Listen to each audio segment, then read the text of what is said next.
우리 기독교는 기쁨의 종교입니다. 예수님이 이 세상에 오셔서 죄와 사망과 형벌 아래 있었던 우리들을 구원해 주시고 십자가의 죽으심으로 우리에게 영생을 주시고 천국을 우리에게 허락하셨습니다. 이 은혜가 가장 기쁨입니다. 기쁜 소식입니다. 우리가 장차 들어갈 천국은 기쁨이 충만한 것이죠. 기쁨이 가득하고 평안이 가득하고 감격과 감사와 그리고 거룩함이 가득한 영광의 세계가 바로 천국인 것입니다. 그런데 기독교의 기쁨은, 우리에게 주시는 기쁨은 그냥 기쁨이 아니고 눈물을 통과한 기쁨입니다. 참 싫지요. 그냥 기쁨이면 좋은데 우리들 그리스도인의 기쁨은 눈물을 통과한 기쁨, 그래도 참된 기쁨인 것입니다. 눈물의 기쁨, 이것은 성경에서 일관되게 우리에게 강조하는 그런 진리입니다. 눈물 뒤에는 기쁨이 온다 말씀을 하셨습니다. 오늘 본문 시편 126편은 표제가 성전에 올라가는 노래로 되어 있습니다. 이스라엘 백성이 바벨론 포로에서 돌아와서 그 감격을 노래한 내용이 바로 아주 기쁜 내용입니다. 꿈인지 생시인지도 모르는 기쁜 일이 일어났다는 것. 그래서 말씀의 전체적인 분위기가 기쁨과 감사로 넘쳐져 있습니다. 시편 126편의 역사적인 배경은 바벨론 포로 귀환입니다. 바벨론 포로에서 귀환돼서 돌아오는 그 내용이죠. 남이스라엘 유다는 하나님께 범죄하고 우상숭배를 거듭하다가 하나님의 심판으로 바벨론으로 이제 포로로 끌려갔습니다. 많은 왕족과 귀족과 그리고 백성들이, 평민들이 다 끌려갔고, 나라를 빼앗긴 후 바벨론 포로 치시면은 정말 소망이 없는 그런 나날이었습니다. 그러나 하나님의 자비와 긍휼과 약속대로 70년이 지난 후 그들은 가나안 땅으로 다시 귀환해 옵니다.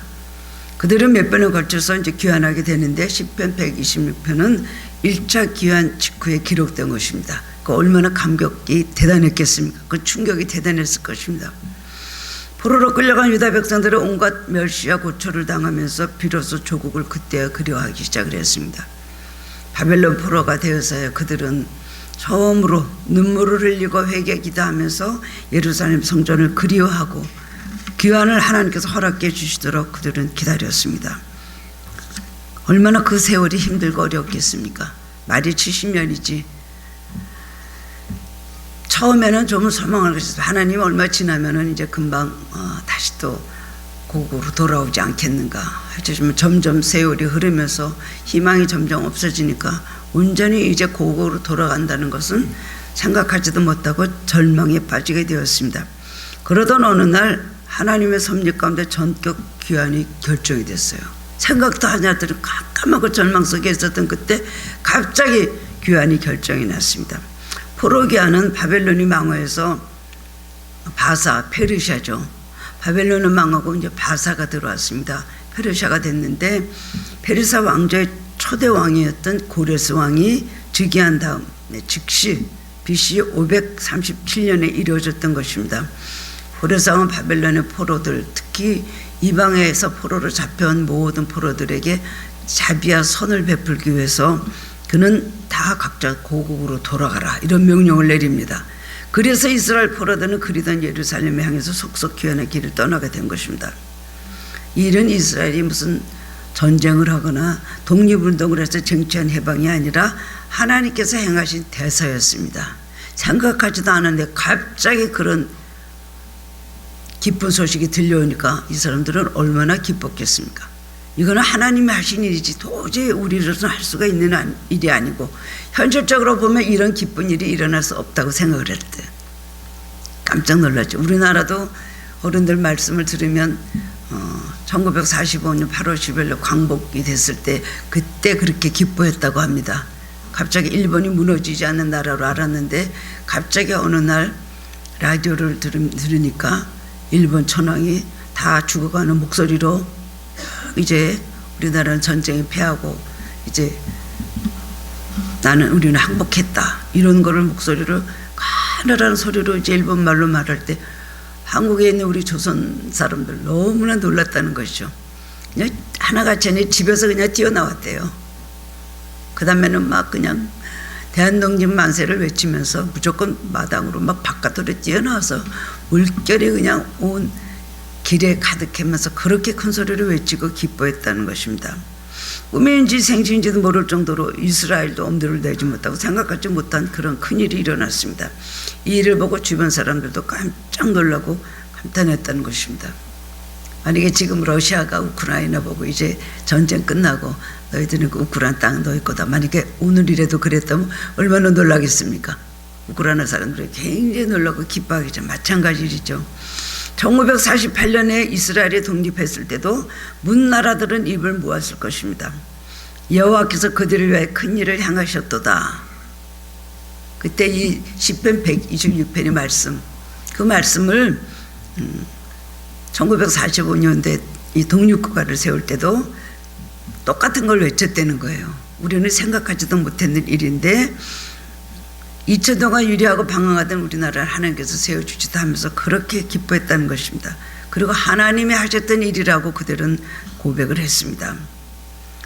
소망이 없었던 바벨론 포로 70년은 마치 오늘의 북한 땅의 현실을 보는 것 같습니다. 우리나라도 70년이 됐는데 지났는데 우리나라에도 이제 북한 땅에 이런 자유와 해방이 있어야 되지 않겠습니까?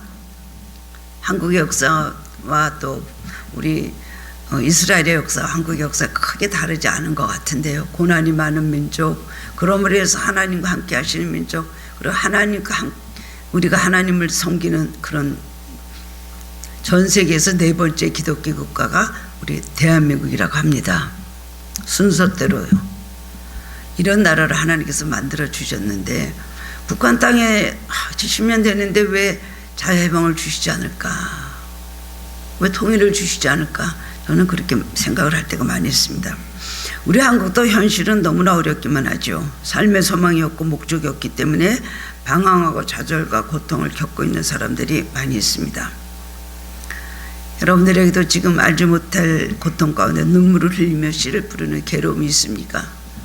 그렇다면 하나님은 자녀된 우리들의 눈물을 기억하시고 때가 이르면 상상을 뛰어넘는 기쁨의 열매를 거두게 하신다는 믿고 소망을 잃지 마시기를 바랍니다. 오늘 본문의 말씀을 통해서 깨달음을 얻고 저와 함께 은혜를 나누는 시간이 되기를 원합니다. 첫 번째로는 바벨론 포로 귀환의 기쁨이 기록되어 있습니다. 시편 기자는 포로 귀환을 회고하면서 그 기쁨을 생생하게 표현합니다. 1절에서 3절을 보면 여호와께서 시온의 포로를 돌리실 때에 우리는 꿈꾸는 것 같았도다. 그때 우리 입에는 웃음이 가득하고 우리 혀에는 찬양이 찼었도다. 그때 문나라 가운데에서 말하기를 여호와께서 그들을 위하여 큰 일을 행하셨다 하였도다. 여호와께서 우리를 위해 큰 일을 행하셨으니 우리는 기쁘도다. 얼마나 감격스러운지 그 입가에 웃음이 가득하고 찬양이 저절로 나온다는 것입니다. 1절에 꿈꾸는 것 같았도다라는 표현은 기쁨의 황홀함을 아주 잘 표현한 그런 구절입니다. 꿈꾸는 것 같았다. 우리도 정말 이루어지지 않을 일이 이루어질 때는 이게 꿈이냐 생시냐 그렇게 표현을 하죠. 바벨론에서 포로 생활하던 유다인들이 고국으로 돌아온 것은 믿기 어려운 일이었습니다. 그런 일이 일어나지 않을 거라고 믿었던 깊은 절망에 빠져있을 그때에 하나님께서 전격적으로 그런 기쁜 소식을 주신 거예요. 그들 중에는 70년 전에 또 70년 전에 포로로 잡혀갔던 자도 있겠지만은 대부분은 바벨론에서 태어난 사람들입니다. 그렇기 때문에 자기 고국이 어딘지 부모나 자기 조상님들에게 말은 들어도 그것이 어디 있는지, 그것이 어떤 땅인지, 가나안 땅이 어떤 땅인지 알지 못하고 있었어요. 그런데 가볼 거라고는 생각도 못했던 그들에게 하나님께서 이제 고국으로 돌아가도 된다는 포로 귀환의 그 소식을 듣게 되니까 그 땅에서 태어난 자식들은요 더욱더 놀란 겁니다. 고국 땅을 처음 우리가 밟게 되는구나. 그리고 매우 기쁨을 가졌다는 것입니다. 그리고 5절 6절 보면 눈물을 흘리며 씨를 뿌리는 자는 기쁨으로 거두리로다. 울며 씨를 뿌리러 나가는 자는 반드시 기쁨으로 그 곡식단을 가지고 돌아오리로다 라고 합니다. 저는 이렇게 눈물이 나서 눈물을 흘릴 때, 힘들 때, 참 인내해야 될 때, 알지 못할 쓰라린 눈물을 흘릴 때 누구나 다 있지 않습니까? 그럴 때 이 말씀을 5절 6절 말씀 읽으면 얼마나 기쁜지 몰라요. 아, 내가 좀 이따 기쁨으로 곡식단을 가지고 돌아오겠구나. 특별히 울며 씨를 뿌리는 자, 그건 아주 복받은 사람이라는 거예요. 눈물로 씨를 뿌리는 자. 눈물이 없는 삶 여러분 원하십니까? 눈물이 없는 삶 복된 삶이 아닙니다. 울어야 됩니다. 울어야 되고 여러 가지로 하나님 앞에서 우리가 눈물을 흘려야 될 때가 많이 있는 것입니다. 기쁨의 크기는 고통의 시간이 크면 클수록 더 커지는 것입니다. 안 그렇겠습니까? 그러나 그 고통이 헛된 고통이 아니라 눈물을 흘리며 씨를 뿌리는 고통일 때 의미가 있다는 것입니다. 이스라엘 백성들은 포로지에서 귀환하기 전에 얼마나 기도하며 애쓰고 눈물로 얼마나 고생을 많이 했겠습니까? 바벨론에서 이스라엘이 얼마나 많은 눈물을 흘렸는지 시편 137편 1절에 보면 우리가 바벨론의 여러 강변 거기에 앉아서 시온을 기억하며 울었도다 라는 말씀이 기록되어 있습니다. 그 사람들은 이 이스라엘 사람들을 조롱하고 그리고 놀리는 그런 의미에서 시온의 노래를 한번 불러보라. 시온의 노래를 한번 불러. 얼마나 놀리는 얘기입니까? 어떻게 이 바벨론 강가에 앉아서 감히 하나님이 계시니 시온의 노래를 부를 수가 있겠습니까? 그거를 이제 부르는 거예요. 부르라고 하니까 술판에서 기쁨을 주기 위해서 그들에서 그런 노래를 부를 때 너무나 많이 울은 거예요. 어떻게 여기서 시온의 노래를 우리가 부를 수가 있을까? 그렇게 고통을 많이 당한 것을 기록되어 있습니다. 그 모습이 마치 눈물로 씨를 부르는 농부의 모습과 같았고 그 결과 놀라운 축복된 일이 이제 일어났다는 것입니다. 그렇게 울었는데 그렇게 눈물을 많이 흘렸는데 이제는 기쁨으로 곡식단을 가지고 돌아오는구나 감격하면서 기록을 하고 있습니다. 농부들은 씨를 뿌릴 때도 땅을 일구고 일일이 씨를 뿌리느라 많은 수고를 합니다. 그리고 씨를 뿌리고 나서 싹이 나지 않을까 염려하고 싹이 나와도 잘 자라지 않으면 어떡할까, 병충해 가서 다 갉아먹으면 어떻게 될까, 그리고 굉장히 근심을 하면서 노심초사 애를 씁니다. 어떤 자료를 보니까 벼를 심고 추수할 때까지 무려 88단계의 농부의 손이 간다는 것입니다. 믿어지세요? 우리가 그렇게 생각하면 그냥 밥알 같은 거 하나를 그렇게 귀하게 여기지도 않고 흔해 빠진 게 쌀이 아닙니까? 그런데 그 하나를 만들기 위해서 농부가 88번의 손을 작업을 하고 고생을 해야지 그 쌀 하나를 나온다는 것입니다. 정말 대단한 수고죠. 농부들이 그렇게 힘들고 눈물을 흘려도 계속해서 농사를 짓는 이유는 무엇일까요? 그 땅을 떠나지 않고 농사를 짓는 이유는 추수의 기쁨을 알기 때문입니다. 우리가 이러지만 추수할 때가 있다는 걸 믿기 때문인 것입니다. 바벨론 포로들의 체험한 기쁨이 바로 이런 것입니다. 그지만 아직도 바벨론에는 자기 동족들이 많이 억류되어 있고 또 고국으로 돌아가면 뭐 할까, 그래서 돌아오지 않고 거기 사는 사람들도 남아 있습니다. 그래서 시편 기자는 그들의 귀환을 위해서 4절에서 이제 기도합니다. 여호와여 우리의 포로를 남방 시내들 같이 돌려보내소서. 여기서 남방은 구체적으로 팔레스틴 남쪽 부엘사바 지역 부엌에 있는 네게브라는 곳이에요. 네게브라는 곳은 땅이 바짝 말라있는 사막 지역입니다. 여름에는 비가 없어서 바닥을 드러내서 메마르고 아주 보기에도 흉측할 정도라고 합니다. 그런데 겨울이 돼서 우기가 되면 많은 비가 내리는데 그 네게브 사막이요, 물로 인해서 그 다음에 시냇물을 이루고 강같이 된다는 것이에요. 그래서 지중해까지 흘러가는 거예요. 여름에는 그렇게 말라 있었는데 겨울에는 비가 오니까 그냥 강이 돼서 흘러가는 거예요. 이런 땅을 와지라고 하는데 이와 같이 놀라운 일을 남은 포로들에게 또 허락해 달라고 간절히 기도하는 것입니다.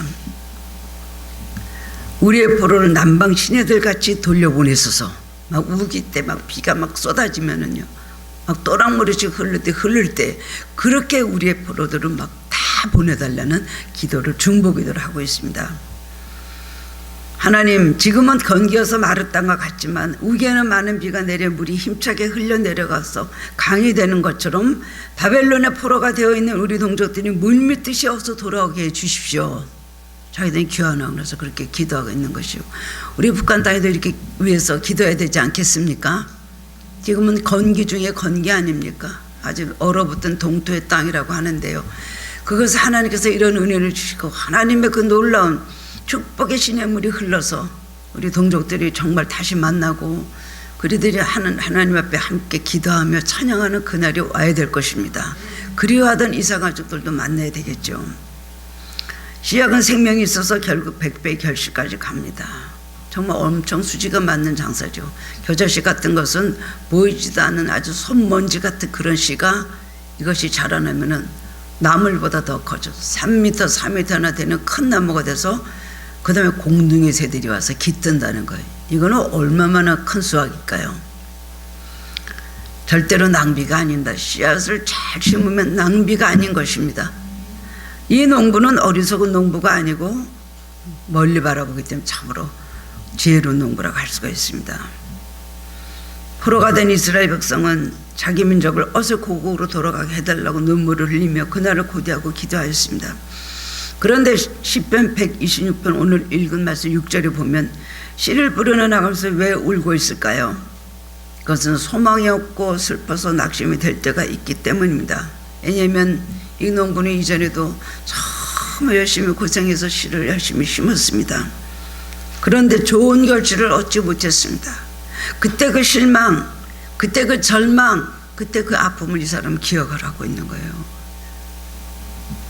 자식들이 씨를 달라 그래도 절대로 농부들은 주지 않지 않습니다. 내년에 뿌려야 될 시기 때문에 배가 고파서 아무리 아버지에게 밥 달라 그래도 그걸 줄 수가 없는 거예요.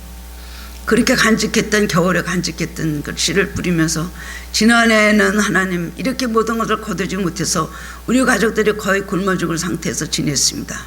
근데 올해는 씨를 뿌리는데 하나님 정말 이 씨가 잘 자라서 큰 추수를 걷게 해달라고 그런 걸 하면서 뿌리기 때문에 울면서 뿌리는 거예요.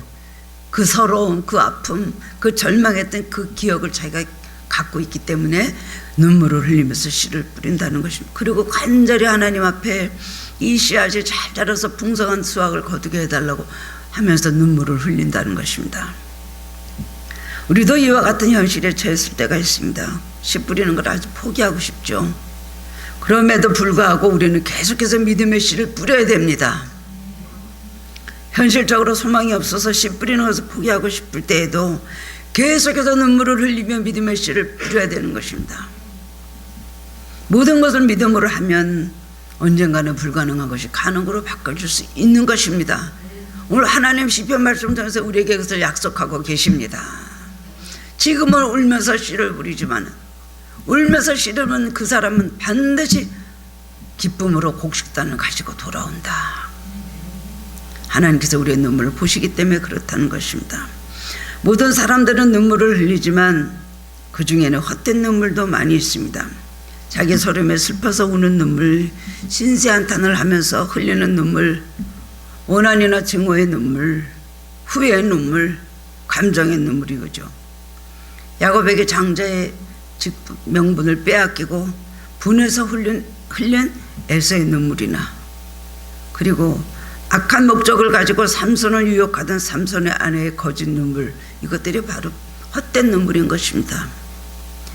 그리스도인의 눈물은 이런 눈물이 아니라 하나님이 원하시는 받으시는 그리고 우리가 애통하며 흘리는 영적 눈물이 되어야 된다는 것입니다. 그럼 우리가 흘려야 될 눈물은 어떤 눈물일까요? 첫 번째는 회개의 눈물입니다. 회개의 눈물을 하나님께서 찾으십니다. 우리가 신앙생활하면서 가장 먼저 흘려야 되는 눈물은 바로 회개의 눈물이나 서러움이나 뼈아픈 눈물이나 우리 것도 다 인간이기 때문에 흘리는 것이죠. 하나님께서 우리가 서러울 때, 상처받았을 때, 마음 아플 때 눈물을 보십니다. 그러나 가장 원하시는 것은 회개의 눈물입니다. 하나님 앞에서 내 자신이 죄인인 것을 철저히 깨닫고 회개할 때 우리는 눈물이 나옵니다. 그리고 예수님의 십자가 대속이 믿어지고 구원의 은혜에 감격하게 되는 거예요. 그래서 유명한 스펄주 목사님 말하기를 마른 눈으로는 천국에 들어갈 수 없다고 했습니다. 다윗도 시편 34편 18절에서 여호와는 마음이 상한 자를 가까이 하시고 중심으로 통회하는 자를 구원하시는도다 그랬어요. 다윗과 같은 의인도 이런 말을 했습니다. 다윗은 자기 충신의 아내를 빼앗고 그 다음에 하나님 앞에 범죄함으로 선지자가 말하는 것을 듣고 깨달았습니다. 그리고 그때부터 울은 것이 평생을 들고 침상에 썩도록 눈물을 흘렸다는 거예요. 하나님께서 원하시는 것은 다윗의 통회하는 눈물입니다. 우리에게서 찾으시는 것도 바로 그거예요. 다른 눈물보다, 다른 눈물도 울어야 됩니다. 그래도 울기를 원하시죠. 우리 마음을 하나님 앞에 토로하는 건 하나님 원하시는 일이지만은 하나님께서 원하시는 건 뭡니까? 다윗의 통회하는 눈물 중심. 하나님께서 이걸 원하신다는 겁니다. 평생 우리는 하나님 앞에 늘 감사하며 회개하며 그런 눈물을 흘리고 살아야 된다는 것입니다. 신앙생활하면서 눈물을 한 번도 흘려보지 않았다고 하는 분이 있습니다. 그런 분들이 있더라고요. 나는 한 번도 안 울어봤는데요. 물론 성격 차이가 있겠지만 아무리 강하고 담대한 사람이라도 주님의 십자가 사랑을 깨달으면요, 감격하게 되고 마음이 뜨거워지고 저절로 눈물이 흐릅니다. 이 스타 있잖아요. 별 다신 분 4개를 다신 분이 있으셨어요. 제가 섬겼던 그 교회에서요. 그럼 뭐지, 대장이죠? 근데 그분이 한 번도 안 울고 어떤 전투를 해도 울어본 적이 없다. 그랬던 분이, 죽음도 두려워하지 않았던 분이 예수님의 십자가 앞에서는 막 통곡을 하고 우시는 걸 봤어요. 성격이나 자기의 모든 감성하고는 다른 것 아니겠습니까? 그리스도인들은 대부분 은혜 받고 회개의 눈물을 흘리게 됩니다. 우리가 예수를 좀 안 믿는 사람들하고 비교하면 남보다 좀 괜찮고 의로워 보일 수도 있습니다. 그러나 거룩하신 하나님, 완전하신 하나님 앞에서 나 자신을 성취해 보면 얼마나 내가 허물과 죄가 많은 존재인지 깨닫게 됩니다. 그리고 그 죄 많은 나를 위해서 예수님 이 세상에 오셔서 구원하시려고 십자가에 달려서 고통당하시며 피 흘려 돌아가시는 것을 생각하면서 우리는 마음의 찔림을 받게 되고 눈물을 흘리게 되는 것입니다. 회개의 눈물을 흘리고 나면 우리 영혼이 깨끗해집니다. 죄의 독소가 제거되기 때문입니다. 우리 하나님께 여러분들은 이런 체험을 다 하실 것입니다. 어떤 생리학자가 눈물의 성분을 조사해보고 놀라운 사실을 알게 되었습니다. 실컷 울고 난 후에 늘 흘리는 눈물의 성분을 조사해보니까 체내의 독소가 다량 검출되고 눈물을 통해서 유해 독소가 배출되었다는 거예요. 눈물을 자주 흘리면 시력에도 아주 좋다고 합니다.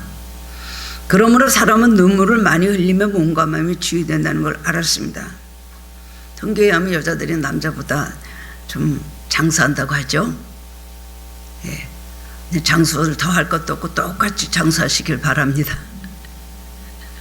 그 원인은 여러 가지 있는데 그 중에 하나는 여자가 남자들보다 많이 울기 때문에, 눈물을 많이 흘리기 때문에 장수한다고 합니다.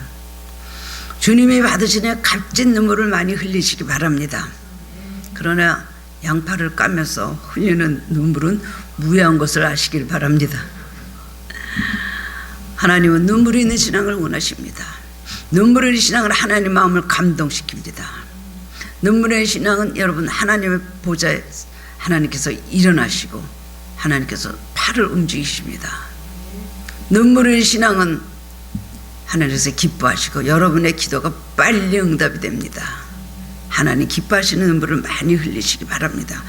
통나무같이 무감각하고 뻣뻣하고 냉랭하고 메마르신 영은 기뻐하지 않으세요. 다윗을 기뻐하시고 사랑하신 이유는 다윗이 눈물의 사람이었기 때문인 것입니다. 우리는 다윗과 같이 하나님 앞에 나아가 자신을 돌아보며 통회하고 자복하는 눈물을 많이 흘려야 됩니다. 그러면 영혼이 깨끗해집니다. 비가 오는 해에 무지개가 뜨는 것처럼 회개의 눈물을 흘리고 나면 영롱한 무지개가 뜨게 되는 것입니다. 영혼의 무지개가 뜬다는 것입니다. 마음의 기쁨과 평안과 행복이 넘칩니다. 우리가 진정으로 회개하고 나면요, 정말 기쁨이 충만해집니다. 알지 못할 기쁨, 은혜 받고 눈물을 흘리고 주님과 교통하고 또 하나님 앞에 내가 부족합니다 하고 외치나 얼마나 자유로워지는지 몰라요.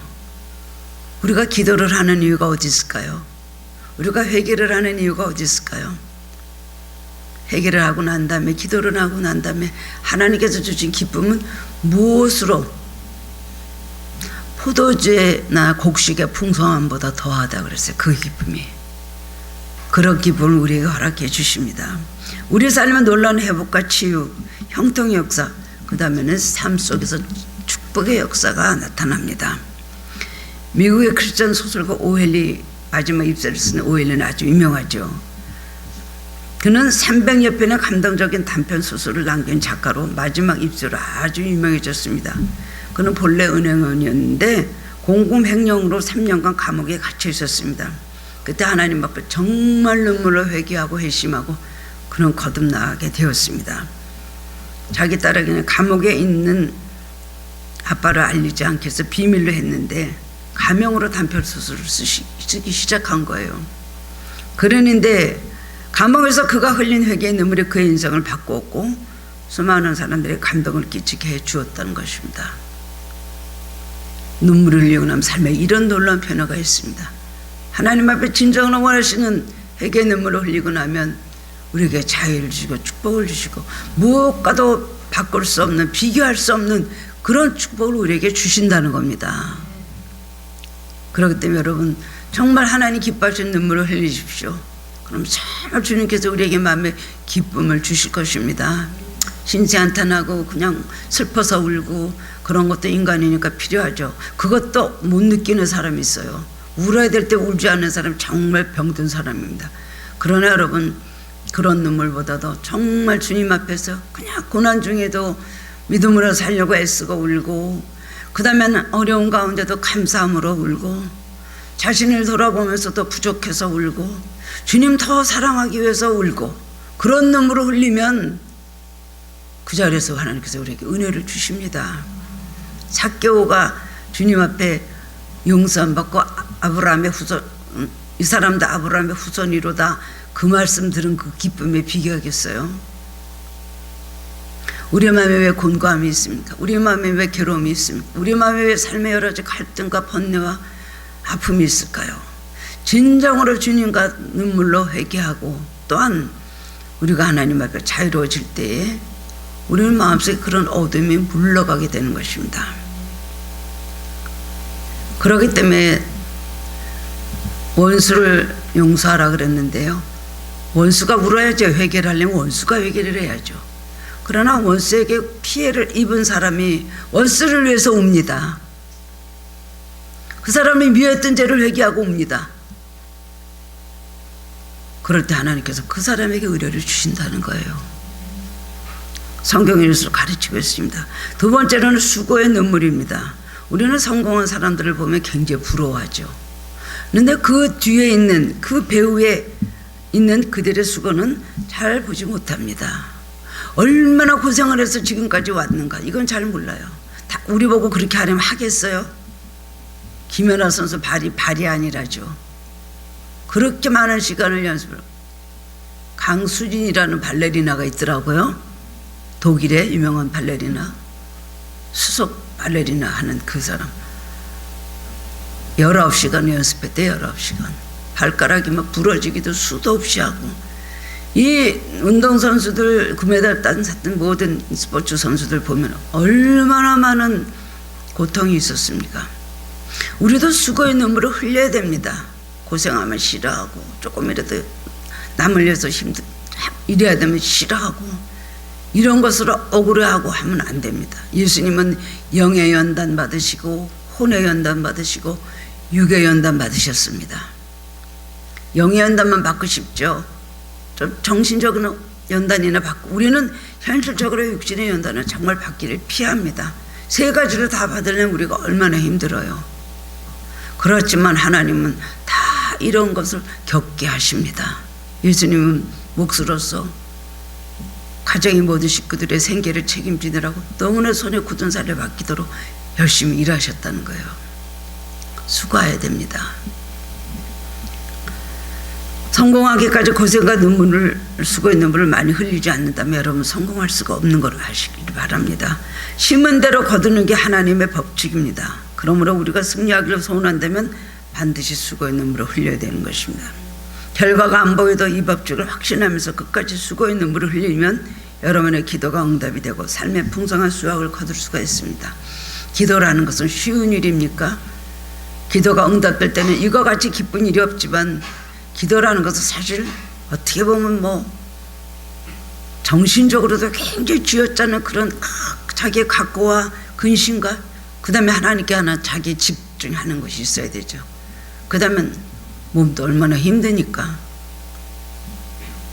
저같이 늙어보십시오. 앉아있는 것도 힘들어요. 등허리가 아프고 허리가 아픕니다. 꼬부라져서요. 그런데 이 수고의 눈물을 흘려야 된다는 것이죠. 신앙생활 하면서 고생 안 하고 편안하게 그냥 놀고 먹고 그렇게 편안하게 부담 없이 믿으려고 그러면 안 됩니다. 주님이 평생을 수고하셨습니다. 우리도 수고하면서 살아야 된다는 것입니다. 쉽게 성공을 거두려고 하면 안 됩니다. 기도도 조금 해놓고 노력도 조금 해놓고 성경도 조금 몇 군데나 좀 알면서 그야말로 대박 터지고 하나님께서 그렇게 큰 축복을 쏟아부어 주시기를 바란다면은 여러분 정말 하나님 앞에는 얌체입니다. 기적을 바라는 믿음도 필요하지만 평생을 기적만 주신 하나님이 아니십니다. 조금 기도해놓고 기적만 말하고 있어요. 성경은 또 그렇게 기적에 대해서 많이 또 중점적으로 우리에게 가르치고 있기 때문에 기적을 우리가 바라지만은 사실은 하나님은 평생을 그 기적만 주시는 하나님은 아니십니다. 로또 못 보면 맨날 당첨되길 바라고 그냥 아무렇게나 돈도 안 벌고 막 쓰고 막 살고 그러면서 로또 복권 당첨되길 맨날 기도하고 기적을 바라겠어요? 하나님은 로또도 해주시기도 하겠지만 그런 분도 있더라고요. 있기는 어떤 복으로 그런 걸 받는지 모르지만요. 그러나 하나님 우리가 열심히 노력해서 돈을 벌고 성실하게 살고 또 물질을 잘 쓰고 또 근면하게 살고 이렇게 하면서 우리가 점점 그렇게 하면서 우리가 부여지길 원하시거든요. 기적만 바라면 안 됩니다. 하나님 기적만 주시는 하나님은 아니십니다. 한 걸음 한 걸음 성실하게 땀 흘려서 수고하고 또 그래서 수확을 거둬야 된다는 것입니다. 고난 속에서 인내하며 눈물로 기도한 적은 100배 수확을 기대할 수 없는 것입니다. 그렇기 때문에 이 수고하고 고생하는 눈물은 고귀한 눈물입니다. 이 눈물은 머지않아 기쁨으로 바뀌게 된다는 것입니다. 근데 이 세상에 울며 씨를 뿌리려고 하는 자가 많지 않습니다. 수고하지 않고 땀을 흘리지 않고 일확천금을 누리는 사람들이 많이 있습니다. 혹시 어려운 가운데 여러분이 있다면 조금 더 수고의 눈물을 흘릴 줄 생각하시기 바랍니다. 아직도 조금 수고의 눈물을 흘려야 되는구나. 하나님 그것을 요구하고 계신지 모르는 것입니다. 힘들지만 좀 더 수고의 눈물을 흘리면 하나님께서 반드시 승리의 기쁨을 주실 것으로 믿습니다. 세 번째는 기도의 눈물입니다. 기도는 하나님 성도들에게 주신 영적 무기입니다. 기도로 우리 인생을 우리는 승리로 이끌 수 있습니다. 그런데 기도하되 눈물로 기도하면 하나님이 응답하시고 큰 역사를 이루어 주신다는 겁니다. 왜 그럴까요? 눈물에는 진심이 있고 간절한 마음이 들어있기 때문입니다. 이사야 38장에 보면은 히스기야 왕의 이야기가 나옵니다. 히스기야 왕은 38살에 병들어 죽게 되었습니다. 갑자기 너는 이제 더 이상 살지 못한다는 이사야로부터 그런 사형 선고를 받았습니다.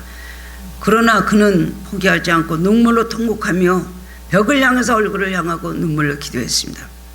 하나님께서 들으셨어요. 그리고 내가 내 기도를 들었고 내 눈물을 보았노라.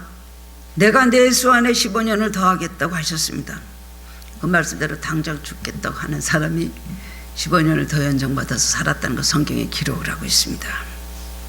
생명의 연장되는 축복을 받은 거예요. 우리가 자녀들을 위해서 여러 가지 뒷발을 하지만 눈물의 기도보다 더 좋은 것은 없습니다.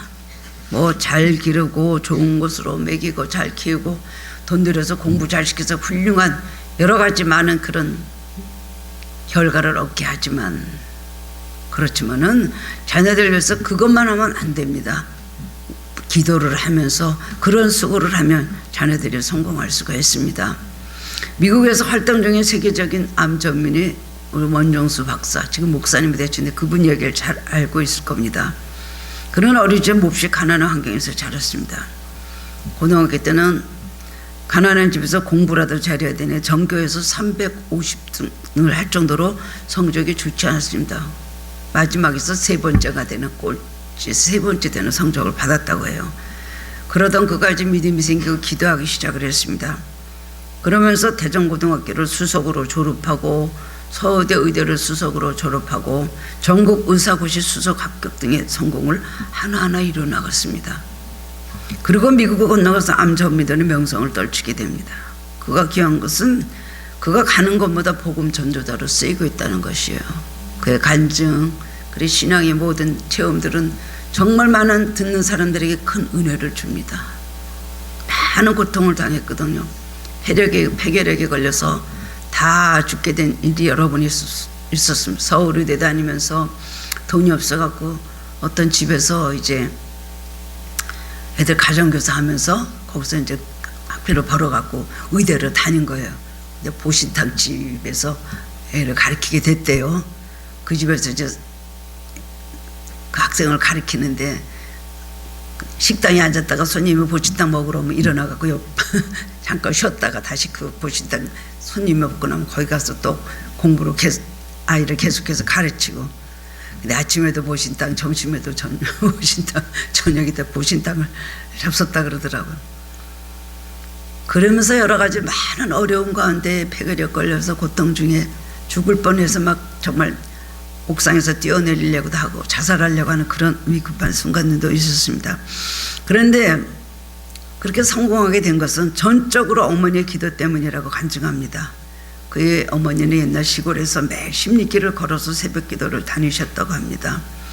어린아이를 들쫓고 다니고, 그 다음에 겨울에는 할 수 없어서 또는 아이들은 또 집에다 놔두고, 그 다음에 머리를 손으로 얹고 돌아서는 기도해 줬다는 거예요. 그리고 그 어머니 신앙을 이어받아서 원성주 박사도 평생 새벽 기도하는 신앙으로 가는 곳마다 복음을 전하며 간증으로 하나님께 영광을 돌리고 있습니다. 정말 대단한 신앙에 정말 우리에게 모범이 되는 사람으로 우리는 그를 참으로 그의 신앙을, 그의 또 모든 간증을 들으면서 많은 것을 깨닫게 됩니다. 여러분도 눈물의 기도로 자녀들을 축복하시기 바랍니다. 울지 않고 하는 기도 1년, 울면서 하는 기도 한 석 달이면 해결납니다. 여러분 기도하다 막 눈물이 날 때가 있죠. 별로 울고 싶지 않은데 눈물이 막 나죠. 그거는요 응답이 가깝다는 증거예요. 별로 울고 싶지 않은데 갑자기 기도 안 해도 성령이 막 안에서 울리시기 시작하면 대굴대굴 굴르거든요. 저는 그런 체험을 여러 번 했어요. 내가 그렇게 울지나 울라는 마음 없었는데 성령이 우리에서 대신해서 탄식해 주시는 분의 그 기도가 있음으로 인해서 내가 막 눈물이 나면서 막 이렇게 해주십시오, 이렇게 해주십시오, 또 누구에다 영혼을 놓고 기도할 때 그 사람을 회개해 주십시오. 눈물을 막 흘리면요 확실히 응답이 빠르더라고요. 마지막으로 헌신의 눈물입니다. 예수님 닮은 눈물이죠. 하나님의 아들임에도 불구하고 눈물을 흘리셨습니다. 세상 사람과 같이 그렇게 서름과 한탄의 눈물 혹은 개인의 사사로운 눈물이 절대 아니었습니다. 많은 인간을 구원하는 그런 눈물이었습니다. 예수님께서 예루살렘으로 가실 때 눈물을 흘리셨습니다. 예루살렘 성 가까이 오사 성을 보시고 오시며 이르시되 너도 오늘 평화에 관한 일을 알았더라면 좋을 뻔하였거니와 지금 내 눈에 숨겨졌도다 그랬습니다. 우리는 물론 내 자신과 우리 가족들, 내 자녀들 위해서 기도해야 되죠. 나의 모든 것, 관계된 것들 기도해야 됩니다. 그 다음에 우리는 특별히 이웃과 그리고 우리 교회를 위해서 또 민족과 세계를 위해서 눈물을 흘릴 줄 알아야 됩니다. 하나님 이걸 원하신다는 거예요. 여러분 울며시를 부린 자는 기쁨으로 곡식단을 거둘 것입니다. 고통 중에 우는 것 하나님을 바라보고 하나님 간절히 소원하며 우는 것 매우 중요합니다. 더 중요한 것은 주님의 십자가 사랑의 은혜를 받아야 됩니다. 말씀을 들을 때 마음의 찔림을 받아야 되고 주님을 가까이 생각하면서 주님이 어떤 분인가 그 사랑을 생각하고 여러분 울 줄 알아야 됩니다. 매일 하는 소리, 십자가에 대한 건 매일 잘 아는 소리라고 여러분 생각합니까? 가장 원하신 건 주님의 사랑에 감격해서 우는 은혜의 눈물, 이것을 하나님께서 가장 원하십니다. 그 다음에 회개의 눈물입니다. 그리고 중보기도 하면서 우는 눈물, 좀 더 의롭게 살지 못해서 애통하는 눈물, 하나님께서 그걸 찾으신다는 것입니다. 우리 그리스도는 이 세상에서 눈물을 흘릴 수밖에 없는 존재입니다. 평생도 울다 갈 것입니다. 왜냐하면 악과 싸워야 되고 불의와 싸워야 되고 불신앙과 싸워야 되고 세상과 마귀와 또 내 자신과 싸워야 돼요. 그래도 울 수밖에 없는 존재입니다. 그러나 이 세상에서 우리가 눈물을 많이 흘리지만은 하나님 나라에 가면은 놀라운 축복을 거두게 된다는 것입니다. 울며씨를 부리는, 이거는 개인적인 뜻도 있고 가정적인, 교회적인, 국가적인 뜻도 있지만 가장 중요한 것은 우리가 이 세상에 살면서 얼마나 많은 눈물을 흘립니까? 핍박받을 때 눈물을 흘리고, 고통 땅에 인내하면서 눈물을 흘리고, 주님 뜻대로 살지 못해서 회개하며 애통하며 울게 되죠. 이런 눈물을 많이 흘립니다. 그러나 눈물 뒤에는 놀라운 면류관이 기다리고 있다는 걸 믿으시기 바랍니다. 풍성한 곡식단이라는 비유는 전국의 그 놀라운 축복을 말하는 것입니다. 아무쪼록 그런 눈물로 하나님의 큰 기쁨에 동참하는 하늘께 성도님들이 되시기를 주님의 이름으로 축원합니다. 사랑의 주님, 오늘 말씀으로 다시 한번 위로를 받습니다. 주님, 그리고 다시 한번 깨닫게 됩니다. 우리가 주님께서 원하시는 눈물을 흘리지 않고 정말 통나무같이 뻣뻣하게 굳어져서 돌같은 마음 갖고 예수를 믿지 않는지요. 주님, 우리에게 눈물을 허락하여 주시기를 원합니다. 회개의 눈물을 주시기를 원합니다. 그리고 하나님 앞에 감사의 눈물을 주시기를 원합니다. 그리고 이웃들이 멸망당하는 그들의 삶을 보면서 눈물을 흘리며 그들을 위해서 위하여 기도하는, 정말 중보기도하는 눈물을 허락하여 주시옵소서. 사랑의 눈물을 주시기를 원합니다. 오늘도 주님, 우리 삶에 우리가 주인이 되지 않고 주님이 주인이 되게 하시고 주님의 마음으로, 주님의 눈물로 살아가게 하옵소서. 예수 그리스도의 이름으로 기도드리옵나이다. 아멘.